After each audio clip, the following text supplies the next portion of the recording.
Hai, semangat pagi, BMP pasti bisa. Selamat bertemu kembali pada channel BMP.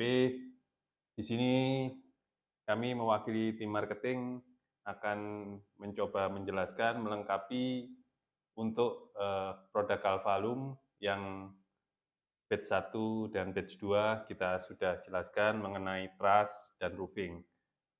Dan pada batch 3 kali ini kami akan coba menjelaskan mengenai salah satu produk Galvalum untuk konstruksi dan satu lagi produk berbahan galvanis yang digunakan untuk struktur pengecoran. Oke, untuk mempersingkat waktu, saya akan coba jelaskan pada batch 3 ini salah satu produk Galvalum yang mungkin belum saya jelaskan pada batch 1 dan batch 2 yaitu holo. Ya, holo seperti kita ketahui dimensinya mempunyai bentuk seperti ini ya, bujur sangkar atau 4 persegi panjang, di mana terdapat rongga pada bagian tengahnya, ini yang dinamakan holo, ya. Nah, untuk holo Galvalum, ini mempunyai bahan yang sama dengan baja ringan yang lain, namun tentunya pada umumnya, lapisan atau kadar lapisan Galvalum pada holo ini lebih rendah dibandingkan dengan holo pembentuk struktur atap atau sebelumnya pada batch pertama saya jelaskan yaitu kanal dan reng. Karena kenapa? Holo ini adalah digunakan pada bagian dalam sebuah bangunan. Jadi kenapa komposisi atau kadar galvalumnya lebih rendah? Karena dia tidak berkontak langsung dengan air. Ya, resiko untuk berkontak dengan air itu beda dengan pada struktur atap rangka ya. Jadi untuk kanal dan reng ataupun atap spandek ya yang saya jelaskan di batch 2.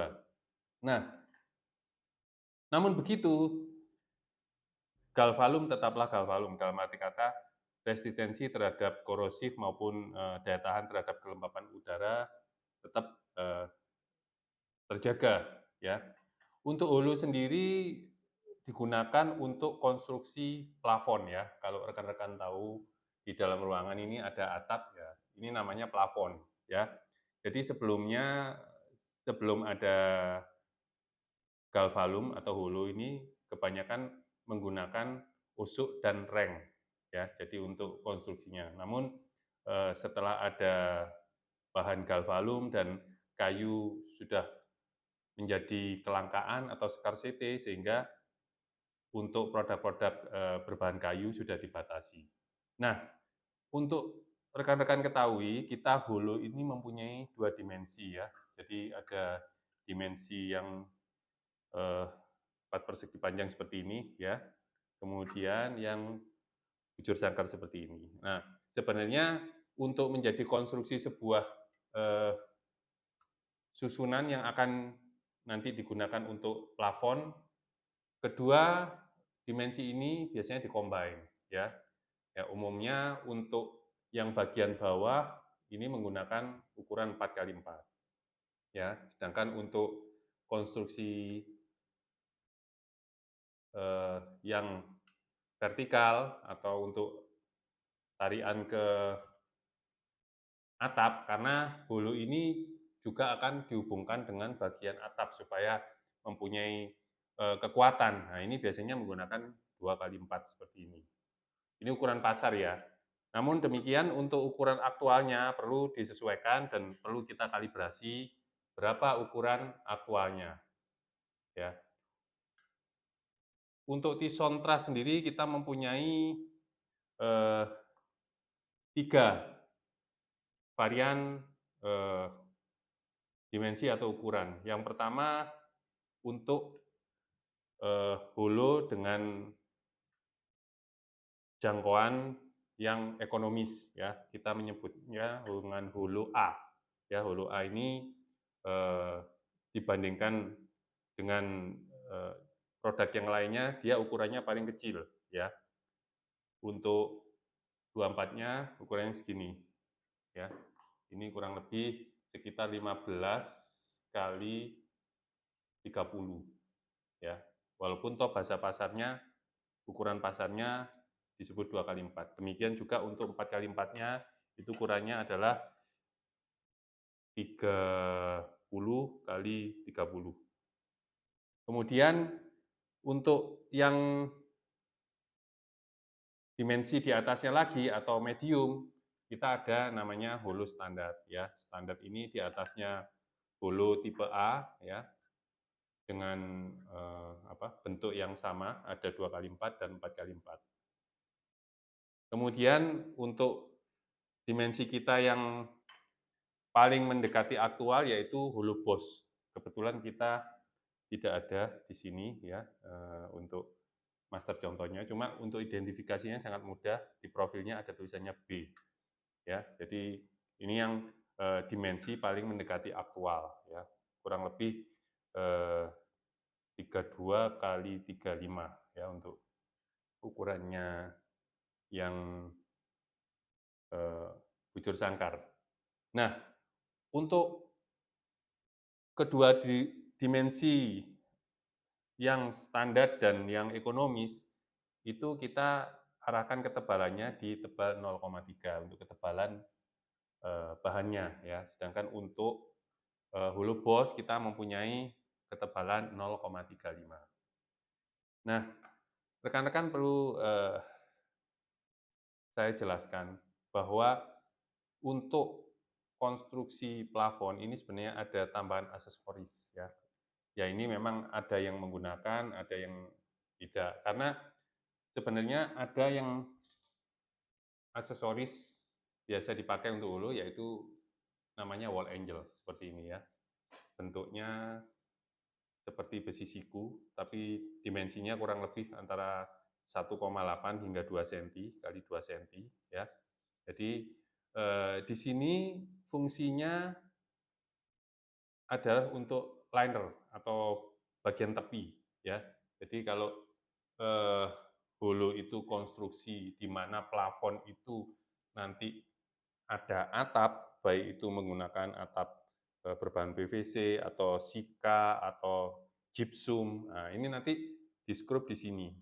Nah, sedangkan untuk wall angel sendiri adalah liner atau dia yang menempel di dinding, ya. Jadi sekelilingnya harus dipasang wall angel dulu, kemudian untuk holo dia menumpang. Nah, seperti ini. Jadi diharapkan untuk sekeliling ruangan itu mereka sudah ada penyangganya yang dinamakan wall angel, ya.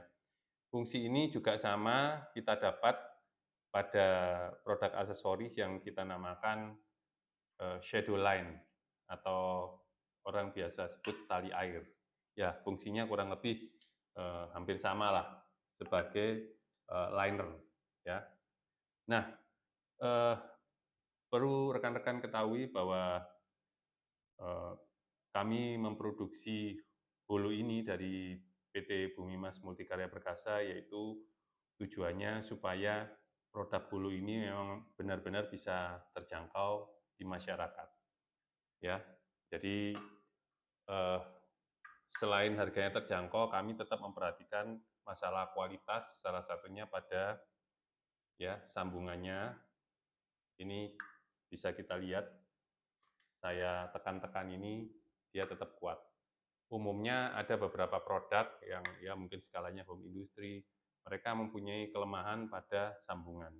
Ya, jadi apabila ditekan seperti ini, jadi mungkin ada tekanan skru atau apa, ya umumnya kita di pasaran menekan-nekan dengan tangan seperti ini, biasanya sambungannya lepas. Nah, ini beberapa kelemahan yang dari konstruksi mesin, ya. Jadi walaupun harga kami terjangkau, tetapi bukan berarti kami mengabaikan masalah performa atau kualitas. Nah, untuk holo ini mungkin sangat simpel informasinya, ya. Jadi tidak ada yang terlalu rumit karena kita hanya jual, ya. Mungkin rekan-rekan juga kalau menawarkan di pasar ya tinggal tawarkan, kita punya 2x4, kita punya 4x4, kita ada 3 pilihan, ada yang ya ukuran A, kemudian ada yang standar, yang tengah-tengah, atau yang full boss ya, dengan beberapa spesifikasi yang saya sebutkan tadi mulai dari ketebalan 0,3 hingga 0,35. Nah, satu hal lagi yang akan coba saya sampaikan, informasi ya, mungkin saya jadikan satu di batch 3 ini, yaitu salah satu produk, Tizen Deck juga. Namun ini berbeda dengan, bahan yang saya sebutkan di batch 1 atau batch 2 maupun batch 3 untuk produk Galvalum. Nah, di sini di depan saya ini ada salah satu produk ya, ya mungkin ini sangat tebal dengan eh, lebar kurang lebih 1 meter ya. Ini yang kita sebut dengan floor deck atau orang biasa sebut cor deck ya. Jadi fungsi daripada floor deck atau cor deck perlu rekan-rekan ketahui, dia adalah sebagai tatakan atau penahan cor, biasanya untuk lantai 2 ke atas. Ya, jadi fungsinya apa? Kalau mungkin rekan-rekan sebelumnya pernah melihat bahwa ada orang membangun lantai 2, lantai 3 itu mereka melakukan cor ya, tapi kemudian di bagian bawahnya ditutup dengan kayu lapis atau plywood atau orang Jawa bilang biasa triplek ya. Itu pengerjaannya akan lebih panjang karena setelah eh, dikasih triplek dia harus disangga oleh kayu ya, kemudian habis itu setelah betonnya kering, tripleknya harus dilepas ya, dilepas kemudian di-finishing supaya rata karena antara bagian dan perbagian yang lain itu sambungannya ada yang tidak rata sehingga nampak terlihat karena nanti akan terlihat dari bawah gitu loh. Kualitas dari sambungannya, hasil apa, cornya itu. Nah, sedangkan floor deck sendiri atau cor deck ini adalah pengganti daripada triplek tersebut. Ya, jadi fungsinya dia hanya menahan setelah beton kering tidak perlu dilepas lagi. Ya, jadi mungkin pada saat aplikasi mereka hanya disangga oleh scaffolding. Ya, di mana untuk cor deck ini nanti dia bertumpu di atasnya beton ring. Jadi kalau rekan-rekan tahu di sebuah bangunan itu pasti ada semacam apa ring beton kurang lebih setiap 3 meter itu ya. Kalau menurut hitungan normatif itu 3 meter ada ringnya beton, 3 meter ada bentuk. Nah, dia bertumpu di atasnya. Kemudian di atas floor deck atau cor deck ini diberi konstruksi besi beton atau yang umum sederhana kita sebut dengan wire mesh. Ya, kalau rekan-rekan pernah lihat ada besi beton tapi bentuknya kotak-kotak ya dengan ukuran 15 kali 15 cm kotak-kotaknya itu adalah konstruksi beton untuk cor datar. Ya, beda dengan cor berdiri atau tidur gini, slope ya, slope atau eh, begisting ya, itu beda. Dia besinya bentuknya kolom, baik bujur sangkar maupun 4 persegi panjang. Tapi kalau untuk cor datar, konstruksinya menggunakan besi beton yang sering kita sebut dengan wire mesh. Nah, biasanya umumnya ketebalannya itu tergantung dari standar ketebalan. Ada yang kurang lebih 15 cm, ada yang 10 cm tebal cornya ya. Semakin tebal besi betonnya dan semakin tebal jumlah ketebalan cornya, otomatis kekuatan dari deck itu akan lebih kuat. Dan kembali lagi ke masalah floor deck atau cor deck ini bahannya memang bukan galvalum tapi galvanis. Yang umum itu galvanis. Kenapa galvanis? Kenapa tidak galvalum? Karena galvanis ini memang salah satunya yang diharapkan ada beberapa ya.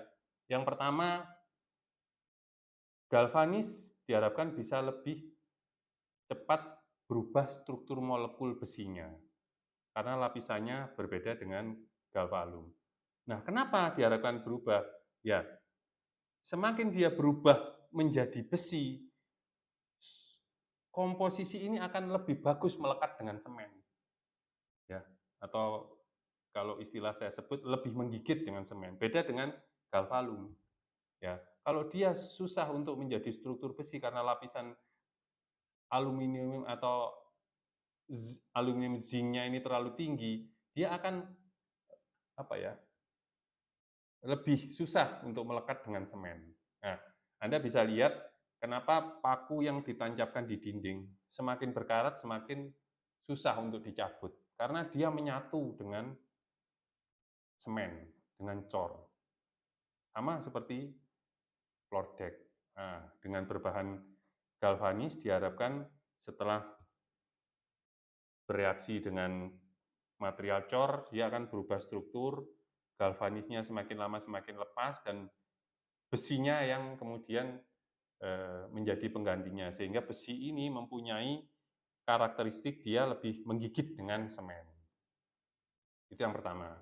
Kemudian beberapa aplikator atau kontraktor biasanya melakukan proses welding atau pengelasan, ya. Biasanya ini kalau permukaan luasnya terlalu luas, biasanya antara floor deck atau core deck itu di-welding, disambung dengan las.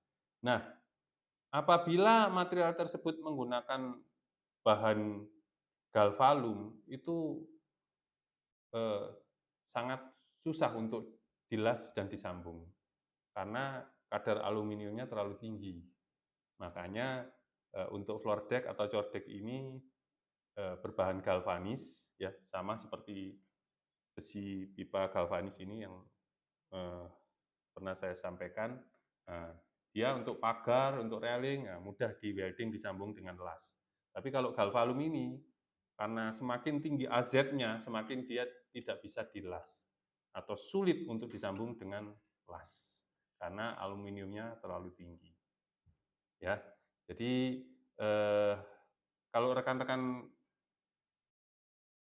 jumpai ada beberapa yang menanyakan mengenai lebar efektif, ini sama dengan spandek. Jadi ada lebar lunas, ada lebar efektif. Ya, jadi lebar efektifnya nanti bisa dilihat di spesifikasi. Nah, ini punya kita juga ada lockingnya di bagian tepi, sehingga dia bisa overlap dengan sempurna untuk bagian tepinya, sehingga kalau disambung ke samping dia bagus untuk menghindari cor atau semen yang cair itu rembes ke bagian bawah. Ya, saya rasa cukup untuk saya jelaskan pada batch 3 kali ini dengan beberapa materi tadi, hulu, kemudian wall angel, serta tali air atau shadow line, dan satu yang terakhir tadi saya jelaskan mengenai floor deck. Apabila rekan-rekan nanti ada hal-hal yang perlu ditanyakan, silakan nanti bisa ditulis by WA atau disampaikan ke hotline marketing, ya. Nanti coba satu persatu kami akan bahas, ya, supaya rekan-rekan juga bisa mengetahui tentang produk-produk yang ada di PT Bumi Mas Multikarya Perkasa. Saya rasa cukup. Terima kasih atas perhatiannya.